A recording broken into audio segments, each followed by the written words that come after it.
La pandemia del COVID-19 dejó ver una pandemia ya existente en América Latina y en muchos países del mundo, lo que se llama la violencia intrafamiliar o violencia contra los grupos vulnerables.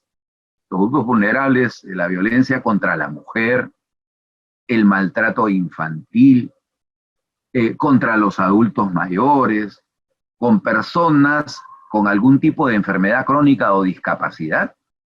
Esta violencia intrafamiliar, ¿no es cierto?, no respeta el estatus social, económico, edad, sexo o género. Este problema incluso en las últimas semanas se ha visibilizado al reportarse la disminución de las denuncias y la ocurrencia de feminicidios. Los últimos días hemos visto ya varios, ¿no es cierto? No solamente feminicidios, sino desapariciones durante el confinamiento social. Por eso, la cuarentena se ha convertido en un espacio propicio para continuar la perpetración y perpetuación de la violencia, ¿no? Y decimos esto por lo siguiente, ¿no? Antes de la pandemia, las mujeres con sus hijos podían huir, no, de pronto resguardarse con algún familiar en la casa de algún familiar, ir a un refugio, ¿no es cierto?, presentar una denuncia y obtener medidas de seguridad o protección. Sin embargo, ahora en el marco de la cuarentena se encuentran atrapadas porque el victimario tiene el control, toda vez que se encuentra en casa todo el tiempo con ella y con sus hijos.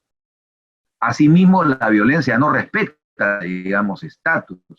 Hay grupos que están más en riesgo por su raza, el socioeconómico, la pobreza, las minorías, o de repente personas con algún tipo de discapacidad, o con enfermedades crónicas, o con trastornos mentales, ¿no es cierto?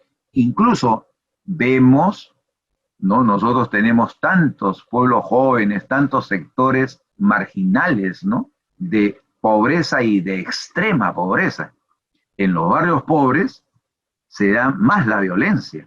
Los estresores que ha impuesto la pandemia a través del condicionamiento y el problema de la economía han generado mayor riesgo para los niños, exponiéndolos a maltratos físicos, a verbales, psicológicos, incluso a negligencias, ¿no?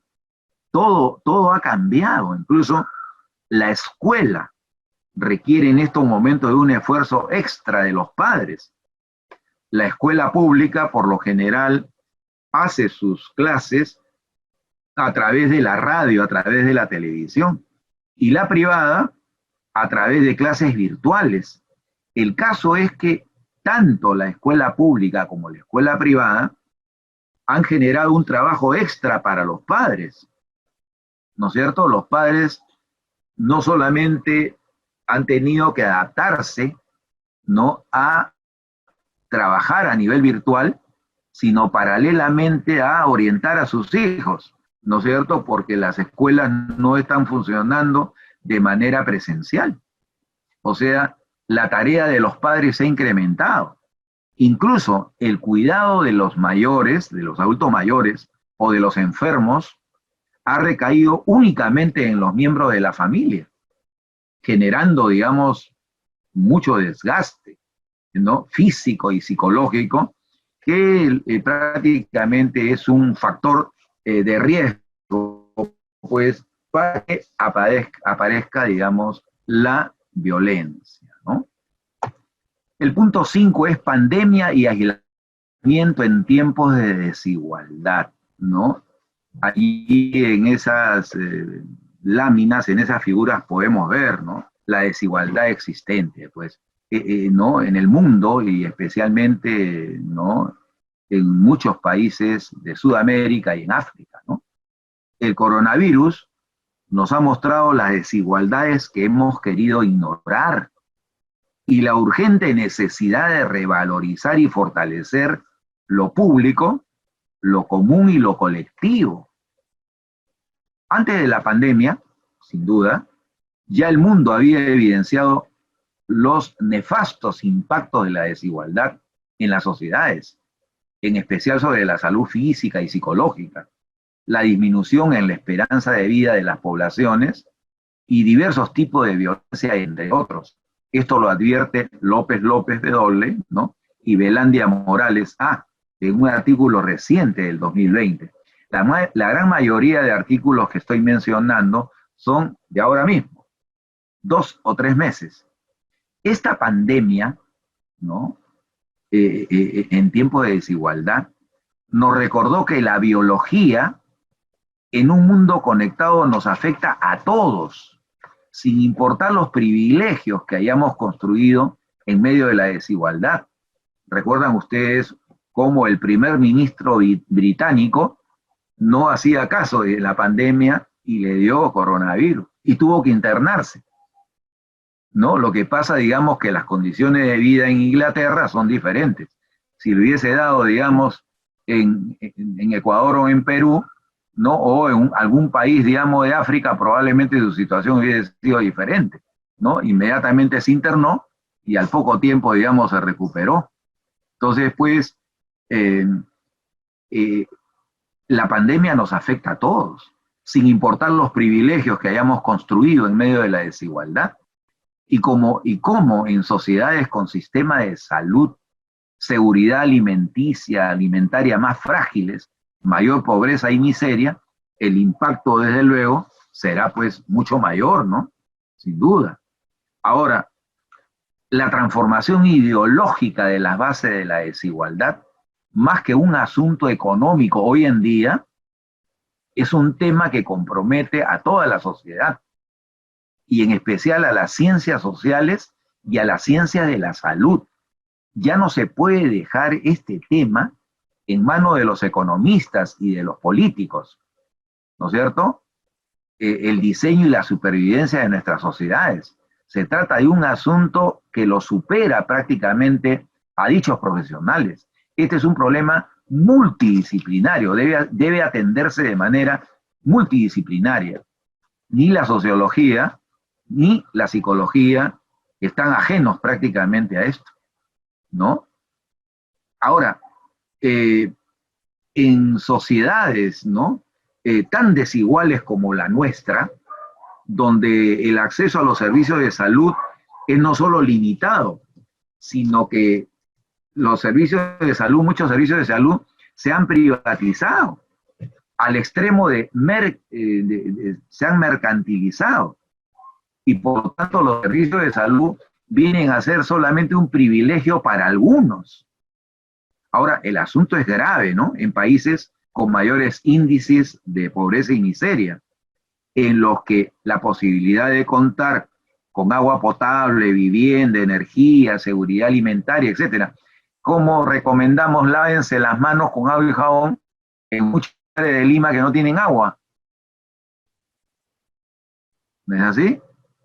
O que no tienen alimentos. ¿Qué seguridad alimenticia tienen esos niños? A ello se suma incluso la falta de tecnologías de información y comunicación que se van a imponer prácticamente a futuro. Entonces se hace necesario un replanteamiento, ¿no? En este contexto, entonces, la psicología como ciencia y profesión tiene que incorporar una visión ecosistémica de la sociedad, pues, ¿no? Que vincule de manera multidisciplinaria la economía, la política, la justicia, el ambiente, la cultura, los derechos humanos y sociales, ¿no? Bajo una perspectiva ideológica, que replantee pues varias cosas, una teoría de la propiedad, de las fronteras, que busque la garantía de la justicia educativa para todos, ¿no es cierto? Que enfrente este problema tan álgido de la corrupción. ¿Es así? Es decir, es tal, digamos, la corrupción que hasta en tiempos de pandemia hay personas, digamos, que han estado asumiendo estos comportamientos. Les interesa nada, digamos, la vida de los demás. Les interesa nada, digamos, el país. ¿No es cierto? Esto, digamos, tiene que enfrentarse de manera multidisciplinaria, pero de verdad, ¿no? O sea, no podemos seguir prácticamente en lo mismo, ¿no? Bien. Bien, sexto, la dimensión humana del COVID-19, aportes desde la psicología a la emergencia sanitaria.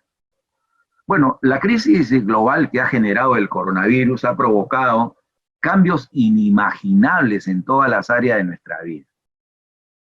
Estamos transitando por la pandemia y solo podemos imaginar acerca del impacto que tendrá a mediano y largo plazo entre nosotros.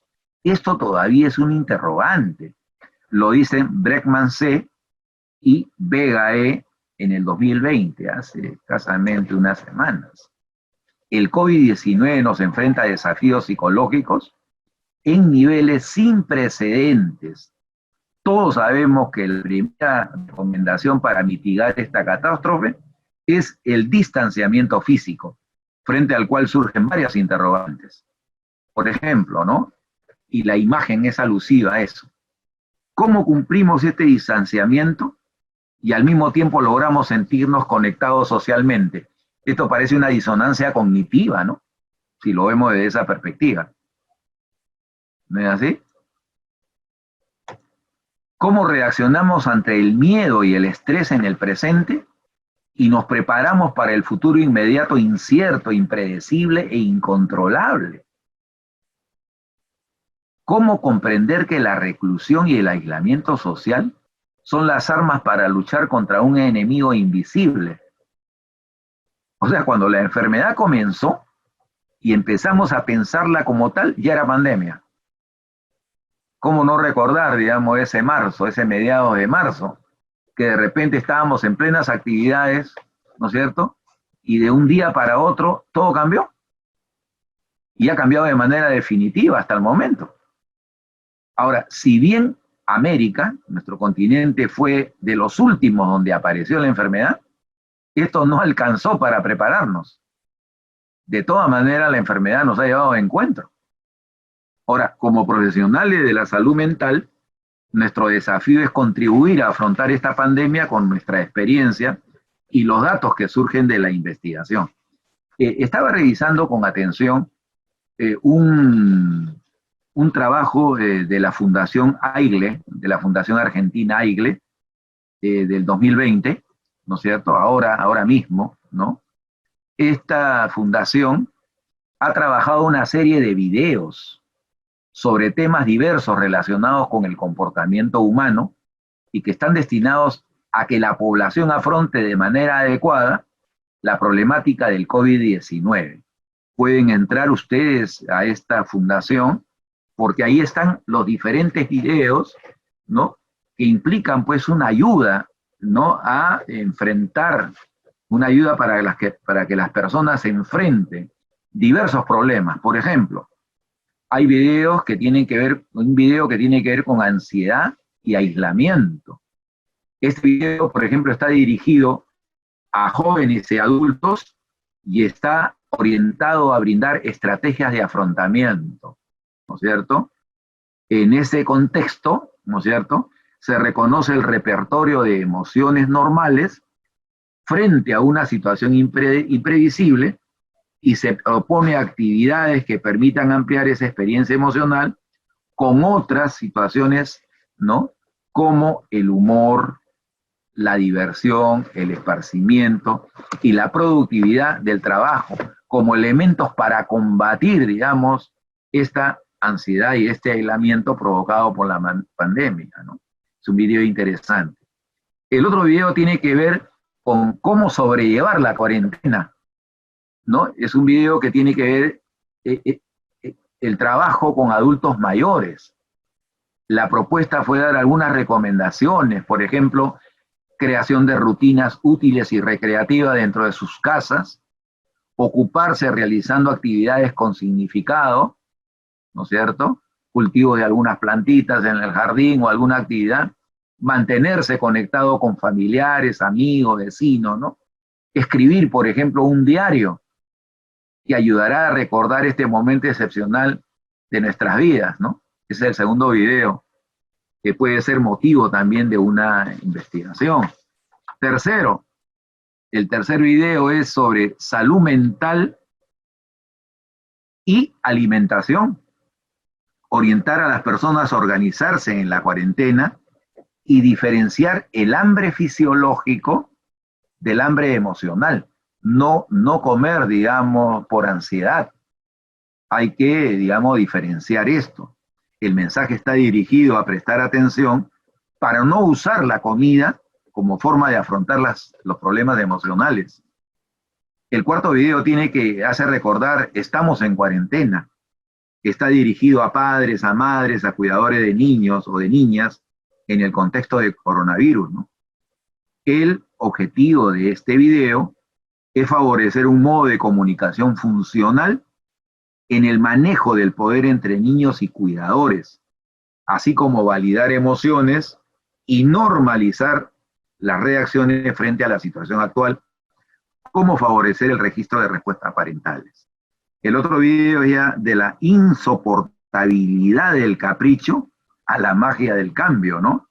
Está dirigido al mismo público del que hablábamos hace un momento, estamos en cuarentena, y se centra pues en promover y presentar estrategias parentales funcionales frente a las conductas disruptivas de los niños. Hay otro video que tiene que ver con pandemia y trastorno obsesivo compulsivo, y otro que tiene que ver, digamos, con comenzar a pensar en el proyecto vocacional ocupacional durante la cuarentena, ¿no? Y que permite, de alguna manera, que los adolescentes conversen pues con sus padres sobre sus posibilidades, ¿no?, vocacionales y ocupacionales, ¿no?